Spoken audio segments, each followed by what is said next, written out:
Madame, Monsieur, bonjour et bienvenue dans votre émission Actu Média. Aujourd'hui, nous avons l'honneur de recevoir Monsieur Selesek, enseignant-chercheur au Centre d'études des sciences et techniques de l'information. Nous parlerons de la diffamation, un fait qui secoue actuellement le paysage médiatique sénégalais. Monsieur Sek, bonjour.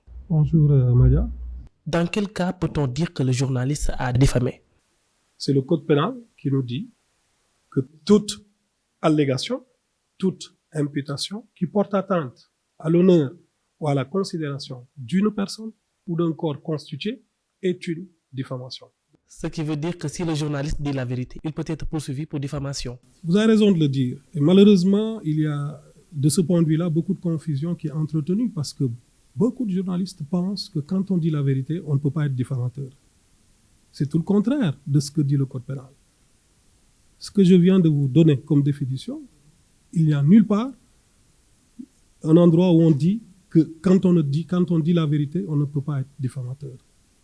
Parce que la loi est très claire. La loi dit toute allégation, qu'elle soit fausse ou vraie, toute imputation, qu'elle soit fausse ou vraie, dès lors qu'elle porte atteinte à l'honneur ou à la considération d'une personne ou d'un corps constitué, est une diffamation. Et ce que vous dites là n'est-il pas alarmant? Qu'attendez-vous pour faire des assises sur cela? Parce qu'à ce qui paraît, beaucoup de journalistes ne sont pas au courant de ce que vous dites.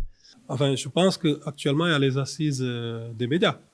Mais je ne pense pas que, quand même, à l'ordre du jour, il y a cette question relative à la diffamation, de manière spécifique. Mais vous avez raison quand même, il faut vraiment alerter, il faut prévenir les professionnels des médias que parfois, quand ils disent la vérité et qu'ils ne sont pas capables de fournir les preuves de la vérité des faits qu'ils publient, ils peuvent quand même tomber sous le coup de la loi et subir parfois même une peine d'emprisonnement. Et si c'est avéré que le journaliste a diffamé, quelles sont les peines qu'il encourt? En ce qui concerne la peine ou les peines d'emprisonnement, au maximum 2 ans d'emprisonnement. Et en ce qui concerne la peine d'amende, c'est au maximum 1,5 million. Mais il faut savoir que les peines, elles sont modulées en fonction des personnes visées. Si ce sont des particuliers comme vous et moi, les peines prévues, elles sont différentes lorsque la diffamation elle est commise envers des dépositaires de l'autorité publique, etc. Hein, un membre du gouvernement ou un membre de l'Assemblée nationale, les peines sont modulées en fonction justement de la personne diffamée.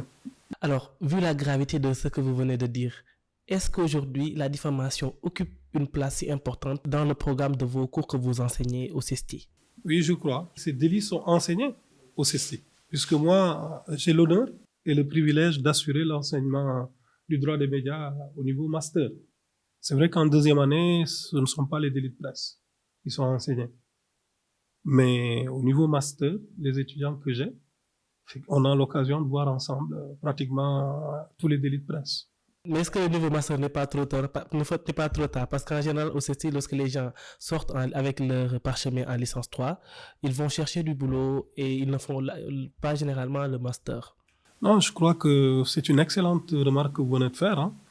Après, c'est toujours possible de se réajuster. Si la direction reste convaincue qu'il faille mieux enseigner cela au niveau de la 2e année, je pense qu'à partir de ce moment-là, moi je n'y verrai pas d'inconvénient, que ce soit en master ou en 2e année, peu importe. Mais moi, je pensais que, bon, étant donné qu'ils sont en master, c'est des professionnels qui sont, en général, les gens qui sont en master, ce sont des professionnels.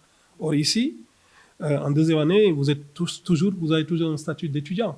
Or, les gens qui sont sur le terrain, en train de pratiquer concrètement leur activité professionnelle, ils ont plus besoin, à mon avis, que des étudiants qui n'ont pas encore démarré l'activité professionnelle.